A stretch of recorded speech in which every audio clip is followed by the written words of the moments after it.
ನಾವು ಮಂತ್ರ ಮಾಂಗಲ್ಯ ಅಂತಕ್ಕಂಥ ಒಂದು ಮಂಟಪದಲ್ಲಿ ನಾವು ನೋಡ್ತಾ ಇದೀವಿ ಇವತ್ತು. ಕುವೆಂಪು ಅವ್ರನ್ನ ನೋಡ್ತಾ ಇದ್ದೀರಾ, ಪೂರ್ಣಚಂದ್ರ ತೇಜಸ್ವಿ ಅವರ ಶ್ರೀಮತಿ ಅವರು. ಮಂತ್ರ ಮಾಂಗಲ್ಯ ಅಂತಕ್ಕಂಥದ್ದು ಕುವೆಂಪು ಅವರ ಸೃಷ್ಟಿ. 27/11/1966 ಪೂರ್ಣಚಂದ್ರ ತೇಜಸ್ವಿ ಅವರ ಮದುವೆ ನಡೆಯುತ್ತೆ.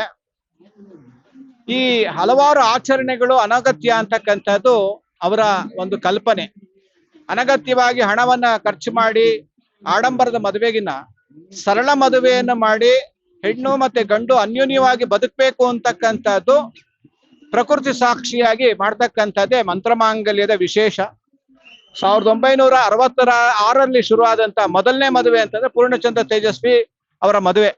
ಅದಾದ ನಂತರ ಕುವೆಂಪು ಅಭಿಮಾನಿಗಳು, ಕರ್ನಾಟಕದ ಕನ್ನಡ ಅಭಿಮಾನಿಗಳು ಈ ಸರಳ ಮದುವೆಗೆ ಆಕರ್ಷಿತರಾಗಿ ಮಂತ್ರಮಾಂಗಲ್ಯದ ಮೂಲಕ ಹಲವಾರು ಮದುವೆಗಳು ಇಡೀ ರಾಜ್ಯದಾದ್ಯಂತ ನಡೆದಿದೆ.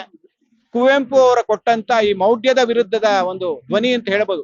ಹಲವಾರು ಆಚರಣೆಗಳು ನಮಗೆ ಅನವಶ್ಯಕವಾಗಿರೋ ಸಂದರ್ಭದಲ್ಲಿ ಮಂತ್ರಮಾಂಗಲ್ಯದ ಮೂಲಕ ಪ್ರಕೃತಿ ಸಾಕ್ಷಿಯಾಗಿ ನಡೀತಕ್ಕಂಥ ಮದುವೆಗೆ ಮಂತ್ರಮಾಂಗಲ್ಯ ಅಂತಕ್ಕಂಥದ್ದು ಸಾಕ್ಷಿ ಆಗುತ್ತೆ. ಅದರ ಸೃಷ್ಟಿಕರ್ತರಾಗಿರ್ತಕ್ಕಂಥ ಕುವೆಂಪು ಅವರನ್ನು ನೋಡ್ತಾ ಇದ್ವಿ. ಮೊದಲನೇ ಮದುವೆ ಮಂತ್ರಮಾಂಗಲ್ಯ ಆಗಿರ್ತಕ್ಕಂಥದ್ದು ಪೂರ್ಣಚಂದ್ರ ತೇಜಸ್ವಿ ಅವರು. ಅತ್ಯಂತ ಯಶಸ್ವಿ ಮದುವೆ.